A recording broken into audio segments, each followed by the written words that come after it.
No. No? Yeah, because China has no rights over Taiwan. China has Taiwan firmly in its sights. What do you mean no rights over Taiwan? There are historic proofs of Taiwan being created by Chinese people.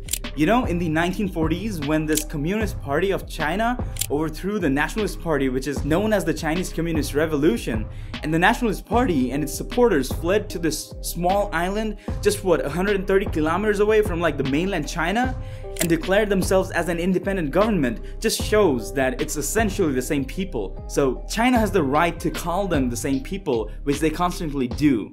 We will unite the Chinese people of all ethnic groups. Through the history of more than 5,000 years, our nation created a splendid civilization. So you're saying just because they were the same people, now China has the right to invade Taiwan? That's insane.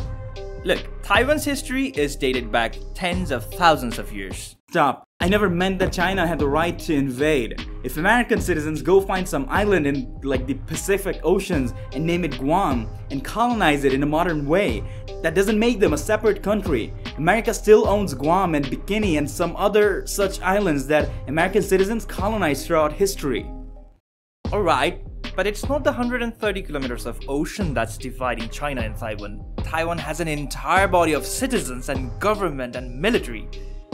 Taiwan even functions like an independent country, and it's not even happening from yesterday. They have businesses, healthcare, and education systems. Basically anything and everything that you expect from a perfectly sovereign nation.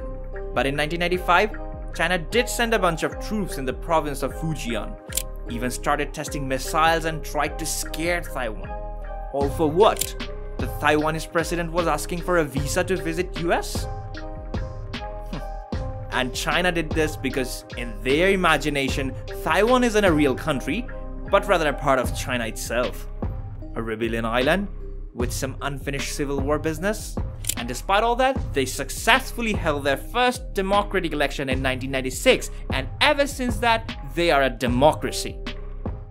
See, that's my point. Unfinished civil war. It's even in China's law mentioning that any part of China cannot separate itself from China. So first of all, that 1996 election doesn't even count according to China. And secondly, Taiwan was able to hold that election because guess who showed up? That's right, the US military. Bill Clinton sent the US biggest show of military force in Asia since the Vietnam War. It was an attempt to stop China, which worked, but 20 or so years ago. But look at what's happening now. China is no longer a weak country. China is again flexing its military power on Taiwan by sending military aircraft into its ADIZ, which is like a border that nobody can enter without Taiwan's permission. Otherwise, Taiwan might assume they're coming to attack them. And China is doing this dozens of times every day. And the message from China is clear. Taiwan will be theirs. Okay, and you think US can't protect Taiwan like it did in 1995? The US still is very much world's strongest military and committed to protecting Taiwan. Are you willing to get involved militarily to defend Taiwan if it comes to that? Yes. Yes, I've seen how much they committed to protecting Ukraine and how much they actually delivered to that commitment. Ukraine has been asking for a proper military support from the US since the beginning of the war. And after losing 14,000 Ukrainian soldiers, Ukraine's president thought it's probably better that he'd rather invest his time in some photo shoots instead. Look, the world is facing inflation. Countries are moving towards recession.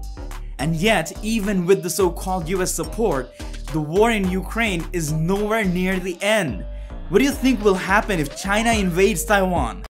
Come on, you're not expecting the US to escalate the Russia-Ukraine war by actively taking part in the war? Do you want the World War III to start now? The US and the other European countries are putting sanctions on Russia just to make the war stop diplomatically. It's called hitting where it hurts. Oh yeah? Well, how about this? EU member states today agreeing to voluntarily reduce natural gas demand by 15% this winter while facing down possible supply disruptions. Europe is under attack. Russia is waging an economic war. Russian gas supplies to Europe are down by 80%. Is that called hitting them where it hurts? That's what Russia is doing right now. And it's also real that it scares me to the point that it's hard to breathe. If I imagine both Russia and China going into a war at the same time, think about how they will be able to hurt the world if China faces sanctions like Russia. Because clearly China has recently driven away the US warships from the South China Seas, meaning China is no longer weak like they used to be back in 1995.